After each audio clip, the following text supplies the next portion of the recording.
Muted all members. Om Shanti. आज मीठा मीठा श्री बाबा ब्रह्मातन द्वारा चवंता मीठे मीठे बच्चे बाबा सभिनि खां पहिरियों पाण खे कहिड़ी सावधानी ॾींदा आहिनि कि पंहिंजे पाण खे आत्मा सम्झो। मां आत्मा परम पिता परमात्मा जी संतान आहियां। निराकार परम पिता परमात्मा ब्रह्मातन द्वारा वाच्य कंदा आहिनि, तॾहिं ही भक्ति मार्ग में भगवान वाच्य चइबो आहे। भगवान वाच्य अर्थात भगवान भी अची करे वाच्य कंदो आहे, लेकिन भगवान खे त ख़ुदि जो शरीर हूंदो ई कोन अथसि, तॾहिं त भगवान कहलाईंदो आहे। त कीअं वाच्य कंदो? कंहिंजे शरीर में अची करे वाच्य कंदो आहे? ब्रह्मा जे शरीर में अची करे वाच्य कंदो आहे। छो जी गीता में लिखल आहे न, श्रीमद भगवत गीता। श्रीमद ॾियण लाइ भगवान अची करे वाच्य कंदो आहे ब्रह्मा जे तन में, मत ॾींदो आहे। छो जी हाणे नए धर्म जी स्थापना थियण वारी आहे। हर धर्म जा पंज शास्त्र आहिनि। शास्त्रनि में धर्मनि जा नियम मर्यादा लिखल हूंदा आहिनि। ईअं ई नए धर्म जी स्थापना जे लाइ भगवान अची करे मत ॾींदो आहे। संगम युग ते कंहिंखे? पाण आत्माउनि खे। पाण आत्माउनि जो देवी देवता धर्म वारी आत्माऊं आहिनि, हुननि खे अची करे मत ॾींदो आहे। बाक़ी सभिनि आत्माउनि खे चईंदो आहे, धर्म वारी आत्माउनि खे, कि पंहिंजे पाण खे आत्मा सम्झो, मूंखे यादि करो। बाक़ी धर्म जी मत केरु सम्झी सघंदो आहे? जेकी भगवान जी शिक्षायूं उहे ई धर्म वारी आत्माऊं सम्झी सघंदियूं आहिनि, जो आदि सनातन देवी देवता धर्म वारी हूंदियूं। अॼु हिन दुनिया में हुन धर्म जो नाम निशान न आहे। भले हुन धर्म जी आत्माऊं आहिनि हिन दुनिया ते, जो पंहिंजे पाण खे हिंदू धर्म वारी चवंदियूं आहिनि, उहे असल में आदि सनातन देवी देवता धर्म जो आहिनि। लेकिन उहे पंहिंजे धर्म जे नियम मर्यादा खे न ॼाणंदियूं आहिनि, न उन्हनि खे पालन करण जी उन्हनि में शक्ति अथसि। त भॻवानु हुन धर्म जे बारे में बि ॿुधाए थो ऐं शक्ति बि ॾिए थो कि तव्हां हुन धर्म जे नियम मर्यादनि खे पालन करे पंहिंजे पाण खे स्वर्गवासी ठाहियो। जे कोई मर्द आहे त चईंदो आहे फलानो स्वर्गवासी थियो।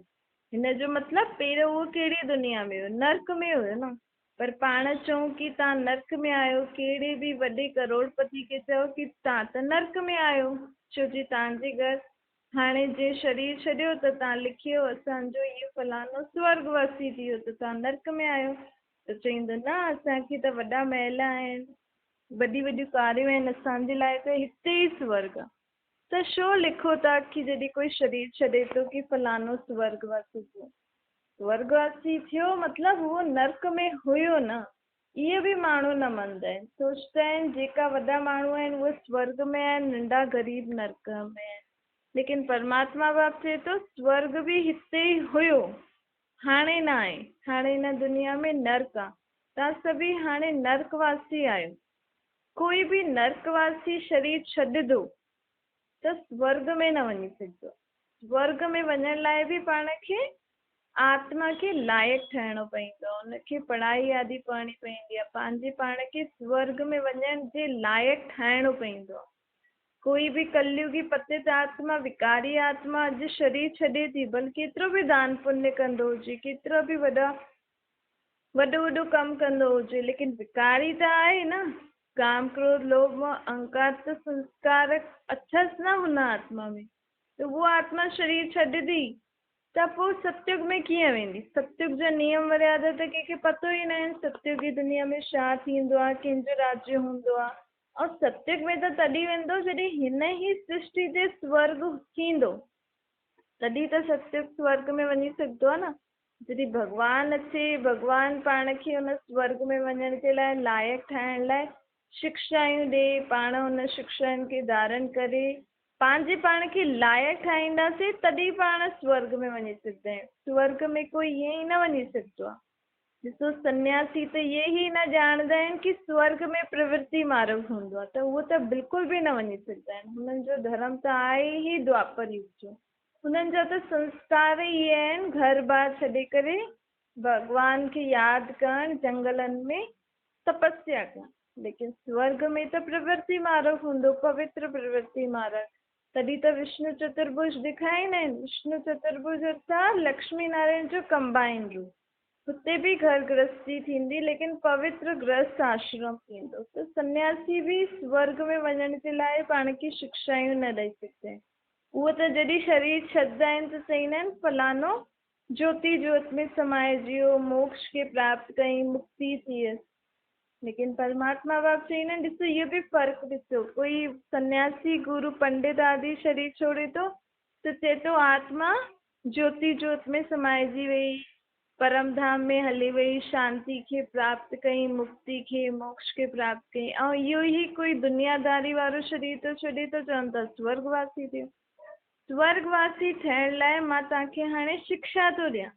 जेकी जेकी आत्मायूं मूंखे यादि कंदियूं, मुंहिंजे हिन मत खे सम्झी करे जीवन में धारण करे हलंदियूं, उहे ई आत्मायूं शरीर छॾण खां पोइ कॾहिं वापसि ईंदियूं इन सृष्टि ते, जॾहिं हिते स्वर्ग थियनि।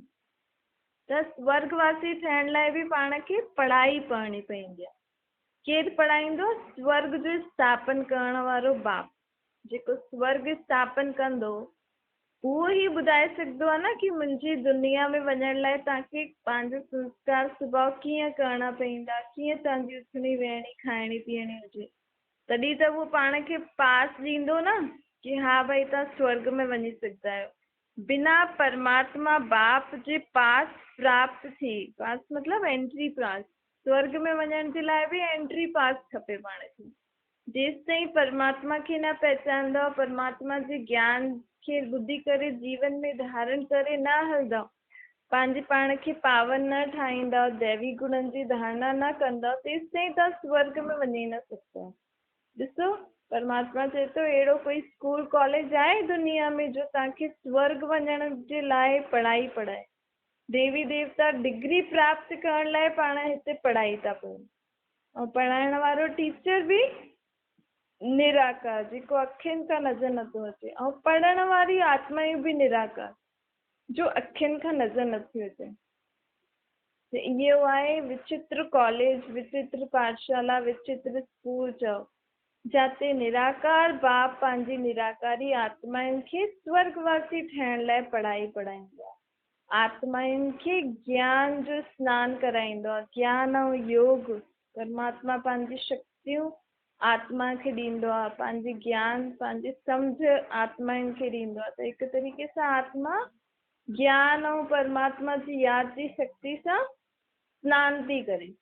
दुनिया में केतिरा सारा घाट आहिनि न, हुते शरीर खे सनानु कराईंदा आहिनि। माण्हू चवनि था असां गंगा सनानु करूं था, फलानी जॻह सनानु करे आयासीं, पापनि खे धोई आयासीं, लेकिन तव्हां पंहिंजी पाण खे आत्मा आहियो इहो ई न ॼाणंदा आहियो। तव्हांजी आत्मा ते पापनि जो लेप शेप चढ़ियल आहे, तव्हां इहो ई न ॼाणंदा आहियो त हुन पाणी जी नदियुनि में सनानु करण सां तव्हांजा पाप कीअं धुलजंदा। हुन में त तव्हांजो शरीर सनानु कई न, आत्मा थोरी सनानु कई। आत्मा जा अगरि पाप हुन पाणी सां सनानु करण सां आत्मा जा पाप धुलजनि हा त दुनिया में दुख घटि थिए हा न, पाप घटि थिए हा, पाप आत्मायूं घटि थियनि हा न। सनानु त रोज़ ई कंदा आहिनि, हुते रहण वारा त रोज़ ई कंदा आहिनि, त हुतां रहण वारा बि पापी त आहिनि ई सही, पाप कर्म त सभी कंदा आहिनि। तो चईंदा आहिनि बिना पाप किए त दुनिया हली न सघंदी आहे। त पोइ उहो त तत्व आहे न। हाणे गंगा जो पाणी सिर्फ़ु हुते ई वहींदो त सनानु कंदासीं त पावन थींदासीं। उहो ई पाणी नलनि में थो अचे, हुतां जो सनानु करण वारा पावन नथा थियनि, लेकिन हुन ई जॻह ते सनानु करण वारा पावन थींदा। त बाबा चए थो आत्मा खे पावन ठाहिणो अथव त पतित पावन बाप खे यादि करो। त हिकु तरफ़ तव्हां पाणी में सनानु बि था करो ऐं ॿियो तरफ़ चओ था पतित पावन अच, असांखे अची करे पावन ठाहे। इन जो मतिलबु गंगा जो पाणी तव्हांखे पावन नथो ठाहे सघे, तॾहिं त तव्हां पतित पावन की सत्ता करो। पतित पावन आहे निराकार परमात्मा शिव, जो पाण सभिनि आत्माउनि खे पावन ठाहींदो आहे पंहिंजी शक्तियुनि सां।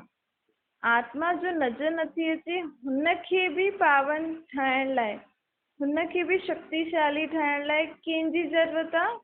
उहो ख़ुदि जेको अखियुनि खां नज़र न अचे, ख़ुदि जेको शक्तिशाली हुजे, ख़ुदि जेको विचित्र हुजे, ख़ुदि जो शारीरिक आकार, निराकार परमात्मा जे सिवाय दुनिया जी कहिड़ी बि आत्मा खे पावन न ठाहे सघंदा आहिनि।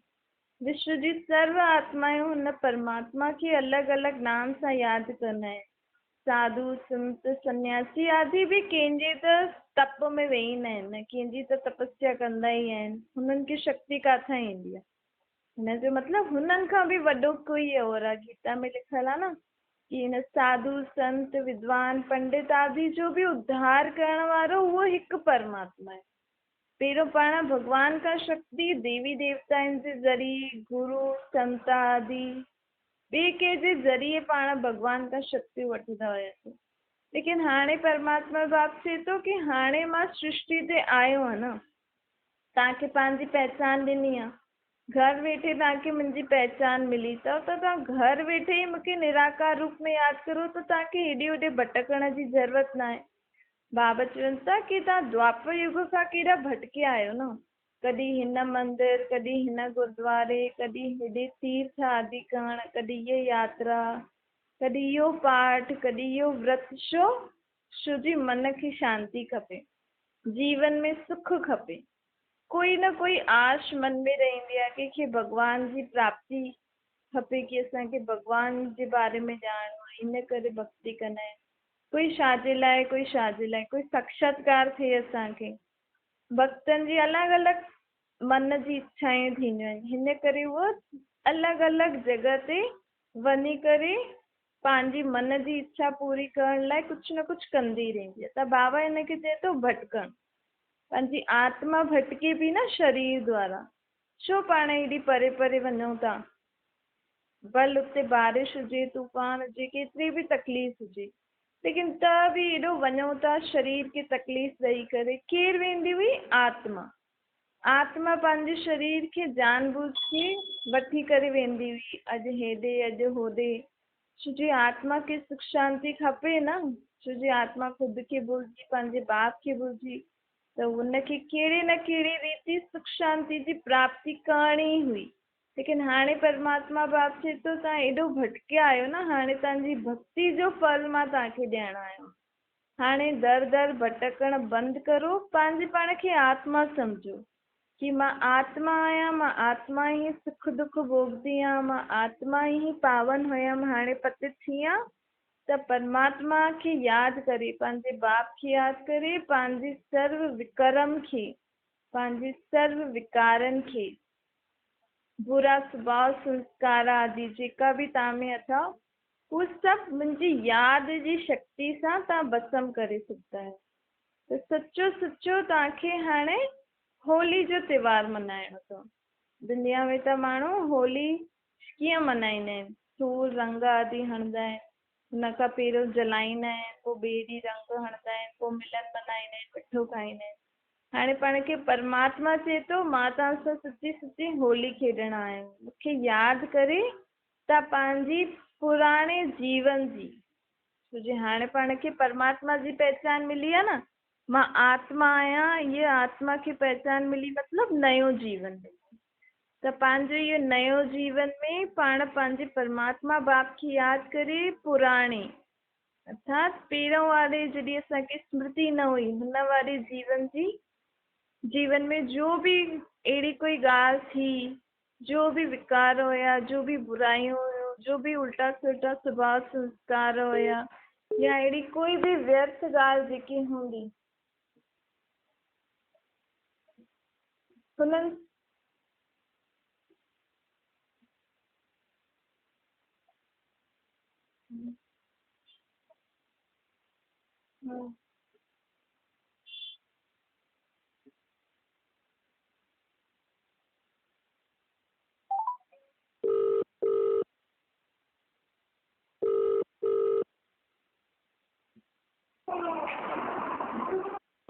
त बाबा चवनि था जेकी बि व्यर्थ ॻाल्हि हूंदी तव्हांजे जीवन में पुराणी, उहो सभु मुंहिंजी यादि जी शक्ति सां भस्म करो। छो जी हाणे तव्हांजो नयो जीवन मतिलबु नया स्वभाव संस्कार, नई उथणी वेहणी, नई मत तव्हांखे परमात्मा ॾिए थो नई दुनिया में हलण लाइ।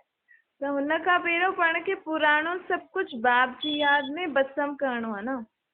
त सच्ची सच्ची होली कीअं मल्हाइणी आहे? परमात्मा खे यादि करे पंहिंजे सॼो पिछले जन्मनि जो खातो बुराई वग़ैरह सभु कुझु परमात्मा जी यादि में हुनखे भस्म करणु। ऐं परमात्मा जेकी मत ॾिए थो, जेकी शक्तियूं गुण ज्ञान ॾिए थो, हुन गुण ज्ञान शक्तियुनि सां पंहिंजी आत्मा खे रंगणो। ये ही सच्ची सच्ची होली मल्हाइणी आहे। दुनिया में त माण्हू स्थूल रंग जी होली मल्हाईंदा आहिनि, लेकिन पाण खे परमात्मा जी शक्ति गुण ऐं ज्ञान सां पंहिंजी आत्मा खे रंगणो। त पंहिंजी रंगल आत्मा, सुख शांतिमय वारी आत्मा, पवित्र आत्मा खुद बि रंगजंदी त हुनजो रंग पोइ विश्व जी ॿियो आत्माउनि खे बि मिलंदी। ॾिसो, घर में कोई दुखी थींदो आहे त हुन सां गॾु सभु दुखी थी वेंदा आहिनि। अगरि ख़ुशि हूंदो आहे त सभु ख़ुशि रहंदा आहिनि। त पाण खे बि परमात्मा जो रंग जॾहिं लॻंदो त पंहिंजे जीवन में परिवर्तन ईंदो, त पाण खे ॾिसी ॿियनि खे बि लॻंदो न, भई हिनखे एतिरी छा प्राप्ति थी अथसि। कहिड़ी दुख जी दुनिया में माण्हू दुखी आहिनि, लेकिन इहे सुख शांति सां पंहिंजो जीवन जिए थो। बल खाए 2 रोटी दाल थो, लेकिन त बि जीवन में सुख शांति अथसि। छो? छो जो हुनखे परमात्मा जो वरितो अथसि न। आज वॾे वॾे घर में माण्हू रहनि था, लेकिन पंहिंजे घर खां पंहिंजे जीवन खां सुखी न आहिनि। भले हुननि जा माउ बाप हुननि खे धन संपत्ति जो वरितो त ॾिनो अथई, लेकिन आत्मा खे जो सुख शांति पवित्र आनंद शक्तियुनि जो वरितो जेको बाप ॾेई सघंदो आहे, उहो त आत्मा खे कोन अथसि न। त उहो पाण कीअं वठी सघंदा आहियूं? आत्मा में कीअं भरपूर थी सघंदा आहियूं? परमात्मा खे निराकार रूप में यादि करे। त परमात्मा बाप चए थो, मां तव्हांखे हाणे वरितो ॾियण आहियां। आत्मा जो वरितो आहे ई ज्ञान गुण ऐं शक्तियूं। परमात्मा खे यादि करे पंहिंजे अंदरि जॾहिं आत्मा हिननि सभिनि चीजनि सां भरपूर थी वेंदी, रंगजी वेंदी, त सभिनि सां मिलनसार में हलंदी न, सभिनि सां प्रेम व्यवहार में हलंदी। शुद्ध आत्मा भरपूर हूंदी त भरपूर आत्मा हिक ॿिए सां बि शांति सां व्यवहार कंदी, सुख सां व्यवहार कंदी। भल कुझु हुजेसि न हुजेसि, लेकिन मन में कम से कम शांति त हूंदसि न, सुख त हूंदसि, परमात्मा जो वरितो त गॾु अथसि न। त पाण खे बि बाबा चए थो, मां हर 5000 साल में हिकु बार तव्हां आत्माउनि खे इहो वरितो ॾियण ईंदी। छो जी तव्हांजो जेको मां तव्हांखे वरितो 5000 साल पहिरियों ॾिनो हुयो, उहो हाणे ख़तमु थी वियो। असां जनम मरण में चक्कर में ईंदे ईंदे, भई कोई पाण खे पैसा ॾे वञो था काॾे घुमी अचो, त पैसा त ख़तमु थींदा ई न। ईअं ई आत्मा जो धन इहो आहे, शांति प्रेम आनंद ज्ञान पवित्रता शक्तियूं गुण, ये सभु आत्मा जो धन आहे। पाण एॾा जन्म वठी आया आहियूं त इहे सभु धन ख़तमु थी वियो आहे। भले पाण भॻवान खे यादि त कंदा हुआसीं, असांखे शांति ॾियो सुख ॾियो। छो? तव्हांजा शारीरिक माउ बाप संबंधी अथव न, हुननि खां छो था तव्हां शांति सुख घुरो था? भॻवान खां ई पाण इहे सभु छो घुरंदा हुआसीं? छो जी आत्मा जो धन परमात्मा हुनजो बाप ई हुनखे ॾेई सघंदो हुओ। त हाणे आत्मा हिकदमि कंगाल थी वई आहे, हुननि वटि इहो वरितो अथनि ई न। त बाबा चए थो, वरी खां मूंखे निराकार रूप में यादि कंदा न, त तव्हांजी आत्मा खे इहा सॼो वरितो तव्हांजी आत्मा में तव्हां जेतिरो चाहियो था मूंखां वठी सघंदा आहियो। लेकिन हिन जे लाइ मुख्य मत इहे ई आहे कि पवित्र रहो ऐं मूंखे निराकार रूप में यादि करो, पंहिंजे पाण खे आत्मा सम्झी करे। पोइ तव्हांखे जेतिरो वरितो खपे तव्हां वठी सघंदा आहियो। लेकिन वरितो केरु वठी सघंदो? जेकी आत्मा पवित्र रहंदी, मूंखे निराकार रूप में यादि कंदी। न त मां तव्हांखे वरितो कीअं ॾेई सघंदमि? मुंहिंजा त सभु ॿार आहिनि न। लेकिन जेको ॿार माउ पीउ जे चए ते हलंदो, त माउ पीउ बि पंहिंजो धन संपत्ति हुनखे ई ॾींदो आहे न। त बाबा चए थो, तव्हां बि मुंहिंजा लाइक़ु ॿार ठहो, मुंहिंजी मत ते हलो, त तव्हांखे सॼो वरितो मिलंदो ई न। मां रखी करे छा कंदमि? मूंखे त जनम मरण में अचिणो न आहे, मुंहिंजो सभु कुझु तव्हांजो आहे। त बाप जो वरितो ॿारनि जे लाइ आहे। हाणे ॿार पंहिंजी पुरुषार्थ सां एतिरी त महिनत करणी पवंदी न, न त बिना महिनत जे त कुझु बि न मिली सघंदो आहे। भई पाण खे प्यास लॻंदी त पाण उथी करे पाणी त पीअंदासीं सही। हाणे अगरि आत्मा खे सुख शांति जो वरितो खपे, जंहिंजे लाइ उहो एॾो द्वापर युग खां एॾी भक्ति कई अथई, हाणे भॻवानु भक्ति जो फल ॾियण आयो आहे। चए थो, मूंखे निराकार रूप में यादि करो, इहो ई तव्हांजो भक्ति जो फल अथव। हाणे तव्हांखे ज्यादा भटकण जी दरकार कोन अथव, हेॾे होॾे वञण जी। ऐं इहे सभु जो बि पाण भक्ति में कंदा हुआसीं, एॾो पंहिंजे शरीर खे तंग करण जी ज़रूरत कोन अथव। तव्हां सहज रीति सभु प्राप्त करे सघंदा आहियो। पंहिंजे पाण खे आत्मा सम्झो, परमात्मा बाप खे निराकार रूप में यादि करे हर कर्म कंदा। कर्म योगी बि ठहिणो आहे, कर्म सन्यासी न ठहिणो आहे। ईअं न की मूंखे हाणे वर्त वठिणो आहे त मां एकांत में वेही करे बसि इहो ई सॼो ॾींहुं मुख सां चवां थो या ईअं वेठो आहे कोठी में कि मैं आत्मा परमात्मा जो आहियां। कर्म कंदे पाण खे इहे सभु कर्म करिणो आहे, छो जी भॻवानु पाण खे कर्म योगी थो ठाहे। कर्म कंदे मूंसां गॾु सभु कमु करो त तव्हांखे सॼो वरसो मिली वेंदो। वो त सन्यासियुनि जो पार्ट अलॻि आहे। सन्यासियुनि खे बि उहो त ब्रह्म महातत्व सां योग लॻाइनि। सन्यासियुनि खे बि परमात्मा जो यथार्थ परिचय न आहे, तॾहिं त उहो बि ॻाईंदा आहिनि न कि भॻवान जो रचता हुनजी रचना जे बारे में असां न ॼाणंदा आहियूं। नेति नेति चईंदा आहिनि न। हाणे त ख़ुदि खे ई शिवोहम चईंदा आहिनि कि असां ई शिव आहियूं, असां ई भॻवानु आहियूं, छो जो सभु तमो प्रधान थी विया आहिनि न। पहिरियों त सन्यासी बि इहे चईंदा हुआ कि असां रचता ऐं रचना खे न ॼाणंदा आहियूं, हुनजी रचना खे। तॾहिं त ढूंढंदा हुया, तॾहिं त तपस्या कंदा हुया। हाणे सभु शहरनि में अची विया आहिनि, तपस्या ओॾी आहे ई कोन, छो जी ख़ुदि खे ई भॻवानु चवनि था असां ई शिवोहम आहियूं, असां ई गुरु भॻवानु आहियूं। त माण्हू हुननि जी पूजा करनि था वेही करे, लेकिन उहे त शरीरधारी आहिनि न। शरीरधारी थोरी कोई भॻवानु थी सघंदो आहे। परमात्मा त निराकार आहे न। त उहो हाणे ख़ुदि जी पहचान ख़ुदि ई ॾियणु आयो आहे, छो जी भॻवान जे बारे में कोई बि न ॼाणंदो आहे जेसि ताईं भॻवानु ख़ुदि धरती ते न अचे, ख़ुदि पंहिंजी पहचान न ॾे। तॾहिं त ॻाईंदा आहिनि न, सिख माण्हू बि ॻाईंदा आहिनि, तुंहिंजी गत मत तूं ई ॼाणे। हाणे उहो जेको तूं ई ॼाणण वारो आहे, उहो ई हिन सृष्टि ते अची करे पंहिंजी जेको बि कार्य अथसि, कीअं उहो पाण खे सुख शांति ॾींदो आहे, कीअं अलॻि अलॻि राह ॿुधाईंदो आहे अलॻि अलॻि चीज़ुनि जी, उहो ख़ुदि ई पंहिंजी पहचान ॾियण हिन सृष्टि ते ब्रह्मा तन में हाणे संगम युग ते आयो आहे। हिन खां पोइ परमात्मा पूरो 5000 साल ताईं हिन सृष्टि ते न ईंदा आहिनि। कल्प जे संगम युग ते ईंदा आहिनि। कल्प थींदो आहे 5000 साल। 5000 साल सृष्टि खे पूरा थियण वारा आहिनि। सतयुग जी शुरूआत थियण वारी आहे। त हिन नए कल्प ऐं पुराणे कल्प जे संगम युग ते भॻवानु अची करे पंहिंजी पहचान ॾिए थो। अच्छा, मीठे मीठे सिकीले जे ॿारनि छुटी माता पिता बाप दादा जो यादि प्यार ऐं गुड मॉर्निंग। रूहानी बाप जी पण सभिनि रूहानी ॿारनि खे नमस्ते। पंहिंजी बि रूहानी माता पिता बाप दादा खे यादि प्यार गुड मॉर्निंग और नमस्ते। वरदान आहे स्मृति स्वरूप जे वरदान द्वारा सदा शक्तिशाली स्थिति जो अनुभव करण वारा सहज पुरुषार्थी ठहो। स्मृति स्वरूप अर्थात मां आत्मा, मुंहिंजो बाप परमात्मा। ये स्मृति सदैव यादि रहंदी, पाण खे अंदरि में रहंदी। जपड़ो न आहे, हिनजो स्वरूप ठहिणो। ॾिसो ॿार खे असां ॿुधायूं तव्हांजो माउ पीउ अथव, त उहो घड़ी घड़ी थोरी चईंदो इहो मुंहिंजी मम्मी, इहो मुंहिंजो पापा, इहो मुंहिंजी मम्मी। बसि हिकु बार ॿुधाए छॾियो, सम्झ में अची वियो। उहो ई पाण खे बि परमात्मा हिकु बार ॿुधाए छॾियईं कि तव्हां आत्मा आहियो, तव्हांजो पीउ मां परमात्मा आहियां। त इहे सम्झ अंदरि सदा ई रहे पंहिंजो, त पंहिंजी स्थिति ॾाढी शक्तिशाली थी वेंदी। हिन सां छा थींदो, कहिड़ी बि परिस्थिति अचे, चाहे कुझु बि थी वञे, वॾे सां वॾी परिस्थिति अची वई, संस्कारनि जो टकराव थिए, प्रकृति द्वारा कोई बि अहिड़ी ॻाल्हि थी, लेकिन पाण हर समय पंहिंजो मन ऐं बुद्धि हिकदमि अचल रहंदो, हलचल में न ईंदासीं पाण, जॾहिं इहा स्मृति सदा रहंदी। त स्लोगन आहे ज्ञान जी गहराई में वञिणो अथव त गुप्त महिनत करणी। परमात्मा जे हिन ज्ञान खे अगरि ज़्यादा सम्झणो आहे पाण खे, त गुप्त महिनत करणी आहे।